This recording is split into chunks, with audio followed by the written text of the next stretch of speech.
Group 1, group 3, group 4 ఏ రోజు ఉద్యోగాలు ఇచ్చిన పాపాలు లేదు.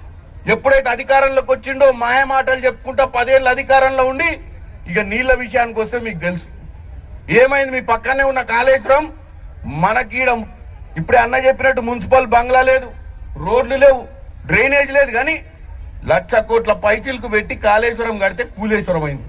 ఎందుకు కూలేశ్వరం అయింది? కమిషన్ల కోసం ఎవడో దరిద్రునికి కాంట్రాక్ట్ ఇస్తే దాని డిజైన్లు కూడా ఇంజనీర్ కాకుండా ఈయననే గీకిండట ఇంటికాడ కూర్చొని ఫామ్ హౌస్ లో. ఎందుకంటే కమిషన్లు దండుకోవాలన్న ఇంట్రెస్టే. గతంలో కాంగ్రెస్ పార్టీ కట్టిన నాగార్జున సాగర్ కూలిందా? గతంలో కాంగ్రెస్ పార్టీ కట్టిన శ్రీశైలం కూలిందా? కొన్ని దశాబ్దాలుగా కూలని ప్రాజెక్టులు ఈ 10 నెలలు కాకముందు ఎందుకు కూలేవో మీరు అర్థం చేసుకోవాలి. ఎందుకంటే చిత్తశుద్ధి లేదు.